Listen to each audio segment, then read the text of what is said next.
Chaque matin, Dimitri Pavlenko. Il est l'heure de retrouver l'avocat des causes perdues. Bonjour Mathieu Noël. Bonjour. Vous avez une petite mine ce matin. Dépression. Fatigué? Je vous remercie. Vous, en revanche, vous avez une mine radieuse. Tiens, serait-ce lié au fait que, contrairement au vôtre, mon contrat ne me permet pas de faire relâche les jours fériés? Peut-être. Faudrait creuser cette piste. Ça vous agace pas, ça vous, Anissa, que nous, on bosse toujours les jours fériés et jamais Dimitri? On se dit plus bonjour. Ah bah ça, forcément. Quand dans un couple, t'en as un qui bosse et l'autre qui fout rien, qui se fait des balades en forêt avec Cookie pendant que l'autre trime, forcément, ça génère des tensions. Venez, Anissa, on boude.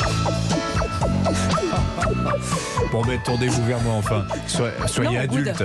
Si je vous ai bien boude. compris. Je boude. Bon, vous allez nous entraîner ce matin dans les coulisses de votre cabinet pour évoquer, d'ailleurs au mépris total du secret professionnel, je le signale, les clients que vous avez pensé à ça. refusés cette semaine. Oui, voilà, aujourd'hui, je vous fais part des dossiers que j'ai eu la flemme de défendre parce que mon lundi de Pentecôte non chômé m'a épuisé. Même si c'était pour la bonne cause, la solidarité avec Bétou. En plus, Dimitri, votre remplaçant était chelou à un moment, sans prévenir, il s'est mis à imiter Chewbacca. C'était très malaisant. Hein. Mais Bon, allez, on embrasse quand même Pierre de Villeneuve. vous l'embrassez si vous voulez, mais vous m'enlèverez pas l'idée que c'est un type bizarre. Bon, mais cette semaine, parmi les dossiers que vous avez refusé de défendre, Oui. il y a d'abord celui d'Alizée. C'est cette jeune militante écologiste qui s'est enchaînée au filet d'un cours de Roland-Garros pour dénoncer l'inaction climatique. Oui, vous me connaissez, j'aime bien l'écologie, contrairement à vous qui polluez à tout va dans votre 3008 tuné. J'ai fait le choix d'un véhicule zéro émission. Le problème avec les assos écologistes, c'est le règlement des honoraires. Là, je suis allé sur la page internet du mouvement, baptisée Dernière Rénovation. Alors déjà, ils devraient commencer par rénover leur site web. Vu la mise en page, on se croirait dans les années 2000. Visiblement, les types ont même pas de quoi se payer un webmaster, alors un avocat. Certainement des hippies qui fabriquent leur propre savon avec des résidus d'autres savons. J'ai jamais trop compris le concept. En regardant des tutos sur Ecosia, parce qu'évidemment, ils boycottent Google. Vous connaissez Ecosia, Dimitri? Non. C'est un genre de Google, mais... Une version féministe, éco-engagée. Voilà, c'est un peu ça. C'est le moteur de recherche éco-responsable qui plante un arbre à chaque clic. Il m'énerve. Oui, je vous le recommande chaudement, c'est tout à fait votre cam. Non, chez Dernière Rénovation, on sent à 3 km les clients insolvables qui vont vouloir te payer en fromage de chèvre. Et puis, j'avais un problème de conscience. Les faits sont trop graves. Sur Twitter, certains s'insurgent. Comment 40 heures de garde à vue pour s'être juste enchaîné au filet de Roland-Garros? Juste? Mais les gauchos, vous avez pensé aux victimes?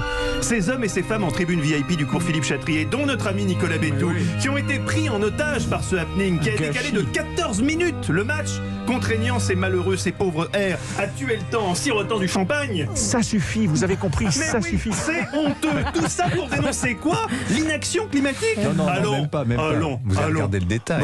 Mais il dénonce plein de choses, mais on s'en fout. Hein, on fait déjà ce qu'on peut pour le réchauffement climatique. Moi, je suis passé à l'électrique. Cet été, je vais mettre 27 heures pour allier Saint-Trope. Ah oui, quand J'ai même. donné, merci. Et puis, entre nous, s'enchaîner un filet sur le central de Roland-Garros, faut être un peu maboule, hein, ou alors... Membre du Parti Socialiste Oui. dans une chapelle trotskiste. Voilà, ce qui revient au même, Nicolas. Cette semaine, j'ai également refusé de défendre Emmanuelle Wargon, oui l'ex-ministre du Logement, candidate aux législatives, déjà accusée par ses adversaires d'être parachutée et qui doit désormais s'expliquer sur son affiche de campagne. Affiche qui fait polémique puisqu'on y voit en arrière-plan une très belle perspective de la ville de Lyon. Choix visuel étrange quand on brigue un mandat dans le Val-de-Marne. Alors bon, Effectivement. qu'est-ce que tu veux plaider dans ces cas-là? La connerie. Mais la connerie n'est pas une circonstance atténuante, Dimitri. Vous connaissez mal le droit. Enfin, ce matin, je vous annonce que je ne prendrai pas position dans l'affaire dite du Bonhomme Gate. De toute façon, Jean-Luc Mélenchon peut pas être Premier ministre parce que je le nommerai pas. Bah si, bonhomme, tu vas le nommer. Mon client, Emmanuel Macron, ne souhaitant pas répondre judiciairement, en tout cas Manuel Bompard, l'insoumis, dont l'expression a choqué la Macronie hier par sa familiarité, lui qui a donc donné du bonhomme au président de la République. Plutôt que de porter l'affaire sur le terrain judiciaire en invoquant le délit d'offense, mon client a fait le choix de l'apaisement en laissant simplement un message sur le répondeur de Manuel Bompard, message d'apaisement que je vous lis. Salut ma couille, ici Manu, sans rancune biloute, ça arrive à tout le monde de se relâcher sur les mots, passe à l'Élysée un de ces quatre, on se fera une mauresque pépouse, amitié, ton bonhomme, PS, bisous à Jean-Luc, ma petite burne bolchevique.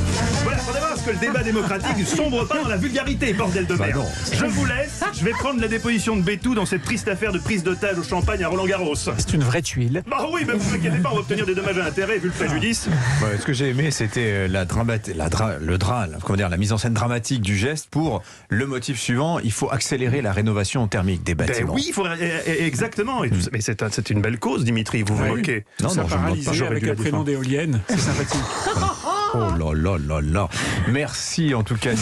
Qu'est-ce que j'allais dire, Nicolas Bétou? Mais C'est merci, pas bon, Nico, vous avez pas merci encore parlé. aussi, Nicolas Mais merci Bétou. Nicolas. Il a parlé, il a fait Mathieu, une chute. cet après-midi historiquement vôtre. Oui, ils n'ont quasiment pas dit un mot. Marie Pickford, le mime Marceau qui n'a pas dit un mot, Eh oui, bien pour la sûr. raison qu'on imagine. Et Christopher Knight, c'est un type, il n'a pas dit un mot parce qu'il a vécu tout seul dans la forêt pendant 14 ans. Imaginez, la 3008 tombe en panne dans une contre-allée du bois de Boulogne. Au lieu d'appeler la dépanneuse, vous disiez de vivre seul pendant 14 ans dans le bois de Boulogne. C'est ce que le type a fait. Tombé en panne, il est allé vivre dans la forêt à côté. Ah oui. Bah, c'est dans le Maine, pas dans le bois de Boulogne. C'est comme le bois de Boulogne, mais en plus grand, quoi. Enfin, Voilà. dans le bois de Boulogne, il y a de quoi parler. Oui, On fait des rencontres. Effectivement, si on a envie de parler, on peut C'est trouver. un chouette vie radicale. Merci Mathieu, à cet après-midi, À tout à l'heure. 16h.